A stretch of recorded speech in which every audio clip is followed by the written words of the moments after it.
आदरणीय सभापति जी,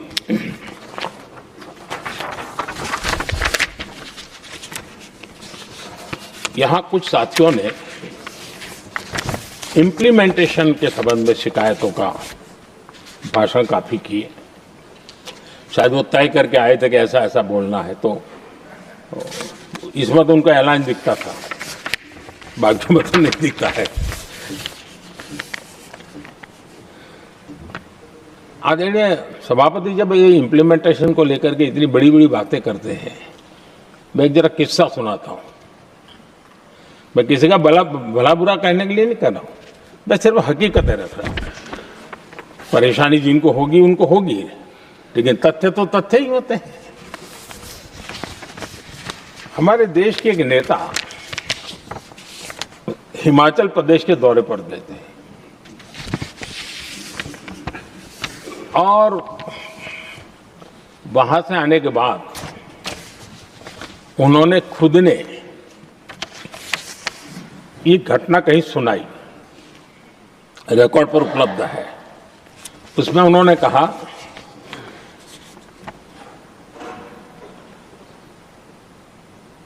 उस नेता ने क्या कहा, मैं उन्हीं के शब्द पढ़ रहा हूं।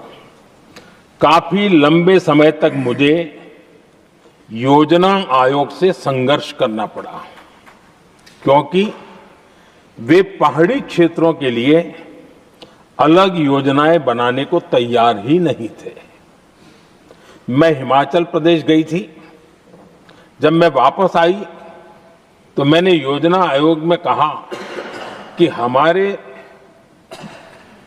कामदारों को, वर्कर्स को जीप की जरूरत नहीं है, बल्कि खच्चरों की आवश्यकता है, ताकि कम से कम उन पर सामान आदि लादा जा सके। आगे भी उन्होंने कहा, लेकिन मुझे बताया गया हम पैसा तो जीप के लिए ही देंगे, क्योंकि खच्चरों के लिए पैसे देने की पॉलिसी नहीं है। इसी भाषण में आगे वो कहती हैं, अब वहां सड़कें ही नहीं थी। उनका कहने का कारण यह था कि हिमाचल में जहां वो गई और सड़कें ही नहीं थी। अब वहां सड़कें ही नहीं थी तो फिर उस पर जीप का क्या लाभ हो सकता है? जीप लेकर के कौन जाएगा जहां रोड नहीं है? लेकिन उस समय योजना आयोग का जोर था, या तो जीप या तो कुछ भी नहीं। आदरणीय सभापति जी, ये भाषण किसी और का नहीं, ये कांग्रेस के वरिष्ठ नेता और तत्कालीन प्रधानमंत्री इंदिरा गांधी का भाषण है।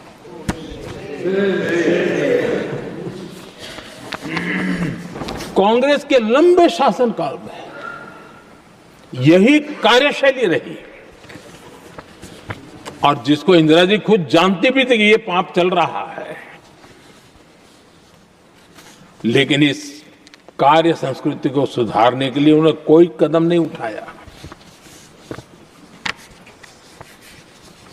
और इंदिरा गांधी जिस प्लानिंग कमीशन की धज्जियां उड़ा रही थी, उसके जन्मदाता उनके स्वयं के पिताजी थे।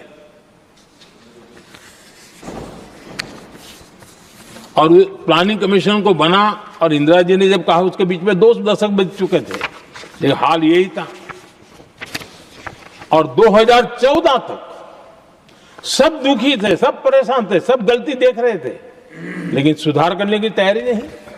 2014 के बाद जब आपने हमें मौका, और कांग्रेस ने जिस प्रकार से प्लानिंग कमीशन अटकाना, लटकाना, भटकाना वाली कार्यशैली बना दी थी, 2014 में जब हमें मौका मिला तो हमने आकर के काम किया, प्लानिंग कमीशन को खत्म कर दिया और नीति आयोग को बनाया। आज नीति आयोग बहुत तेज गति से काम कर रहा है। अब देखिए, एस्पिरेशनल डिस्ट्रिक्ट, वो भी एक बड़ा प्रेरक उदाहरण है। और मैं तो देख रहा हूं कि डेवलपिंग कंट्रीज के लिए, विकास के लिए एक मॉडल के रूप में वैश्विक संस्थाएं इसको अनुमोदन दे रही है। ये एस्पिरेशनल डिस्ट्रिक्ट की ये सफलता बनी है। देश के कई जिले ऐसे थे जिसको पिछड़े मान करके छोड़ दिया गया था और वहां करोड़ों लोगों की जो मौलिक जरूरतें थी उसको भी नकार दिया गया था। उनको तो ऐसे ही जीने के लिए मजबूर कर दिया गया था और जो पिछड़े इलाके थे वो और पिछड़े होते गए और बर्बादी आती गई।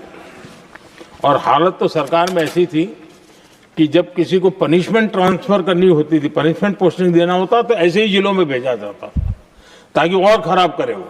ये हाल बन गया था, ये वर्क कल्चर बन गया था। हमने इस स्थिति को बदला। सबसे पहला आग्रह किया, यंग होनहार अफसरों को लगाया जाएगा और पूरा 3 साल का मौका उसको दिया जाए काम करने का। एक के बाद अब निर्णय किए और आज देखिए किसी समय छत्तीसगढ़ का हमारा बस्तर एस्पिरेशनल डिस्ट्रिक्ट में था, आज वो बस्तर पूरे देश में बस्तर ओलंपिक के नाम से चर्चा में है।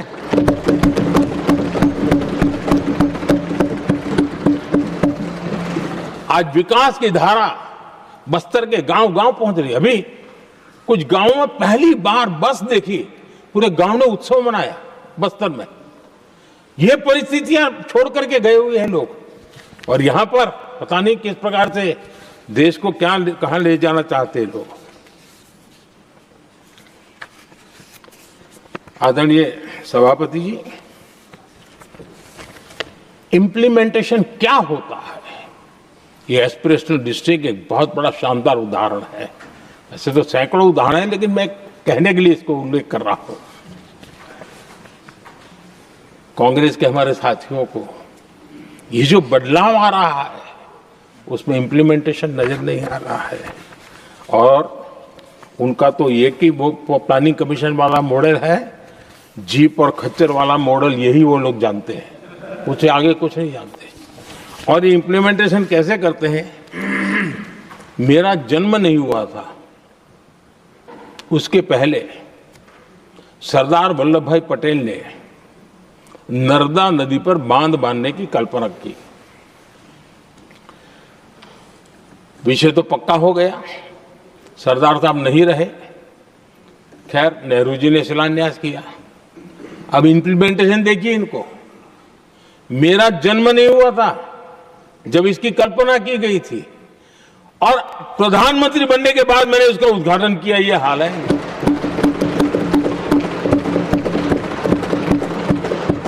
और उनका इंप्लीमेंटेशन देखिए, मुझे मुख्यमंत्री रहते हुए 3 दिन अनशन पर बैठना पड़ा था नर्मदा सरदार सरोवर डैम के लिए, मेरे राज्य के किसानों के लिए। मैंने अपने आप को दांव पर लगा दिया था, तब जाकर के भारत सरकार को झुकना पड़ा और तब जाकर के सरदार सरोवर डैम के कंस्ट्रक्शन को गति मिली और यहां मैं पहुंचा तब मुझे उसका उद्घाटन करने का सौभाग्य मिला। और आज कच्छ तक हावड़ा बीएसएफ के लोग जहां बैठते हैं वहां तक नर्मदा का शुद्ध पानी पीने के लिए पहुंच रहा है। इंप्लीमेंटेशन क्या होता है और यहां पर इंप्लीमेंट किसी ने शब्द पकड़ा दिया, हर एक के मुंह से वही निकल रहा था। हमने कांग्रेस की कार्यशैली को बदलने के लिए जब मैंने देखा कई ऐसे काम थे अटके पड़े हुए, कोई पूछने वाला नहीं थे फाइलों में, और पॉलिटिकल फायदे के लिए अनाउंसमेंट कर दिए, दिए जला दिए, पत्थर लगा दिए, करना कुछ नहीं। आखिरकार मैंने एक टेक्नोलॉजी वाला प्लेटफॉर्म बनाया यहां आकर के, प्रगति के नाम से। ये प्रगति प्लेटफॉर्म का मैं उदाहरण देता हूं, आप हैरान हो जाएंगे, मुझे एग्जैक्ट याद नहीं है लेकिन शायद हिमाचल में एक ट्रेन उन्होंने पार्लियामेंट में घोषित की थी, शायद ऊना और कोई। मेरे आने तक वो कागज पर भी उसका ड्राइंग नहीं बना था, बताओ, और चुनाव जीतने के लिए वो घोषणा कर दी। प्रगति के अंदर मेरे सामने विषय आया, ऐसे कई विषय मेरे सामने आए और उस प्रगति के अंदर हमने एक एक प्रोजेक्ट क्यों अटके हुए, कॉस्ट किस डिपार्टमेंट की काम में क्या मुसीबत आई है, किसने गलत तरीके से इसको आगे बढ़ाया, और बजट तो बढ़ता ही गया था। जो योजना 900 करोड़ में होनी थी वो 90,000 करोड़ तक पहुंच जाए, ये हाल करके रख दिया था इन्होंने। हमने एक टेक्नोलॉजी प्लेटफॉर्म बनाया, हर महीने बैठा। अभी मैंने 50वां एपिसोड पूरा किया उस मीटिंग का, और लगातार उस काम करते करते और संबंधित राज्यों को भी बिठाया, उनकी कठिनाइयों को भी समझा, उसके इम्प्लीमेंटेशन में कौन मिनिस्ट्री का परेशानी हो रही है, किस स्टेट की परेशानी हो रही है, किस कानून की परेशानी हो रही है, हर एक की बारीकी से देखा। और आज मैं गर्व से कह सकता हूं कि इस प्रगति के इम्प्लीमेंटेशन को बारीकी से प्रधानमंत्री के स्तर पर देखे जाने के कारण 85 लाख करोड़ रुपीस का काम को गति मिली। 85 लाख करोड़ रुपीस के काम, आप कल्पना कीजिए देश की कितनी बड़ी शक्ति को अनलॉक किया हमने। इंप्लीमेंटेशन कैसे होता है ये हमने करके देखा है। रेल हो, रोड हो, सिंचाई हो, ग्रामीण कोई व्यवस्था का काम, इन सारी चीजों को हमने इसमें लिया। अब जैसे जम्मू उधमपुर श्रीनगर बारामूला रेल लाइन, आज ये प्रोजेक्ट पूरा हुआ।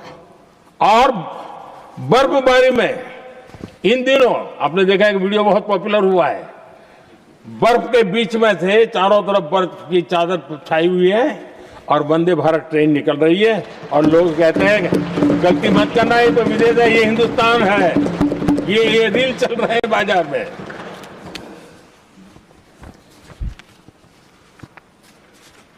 लेकिन 3 दशक तक यही प्रोजेक्ट लटका हुआ था। 3 दशक, 30 साल, आप कल्पना कर सकते, 2 पीढ़ी आगे बढ़ जाए, ये यहीं के अटके पड़े थे। हमारी सरकार ने इसको पूरा किया।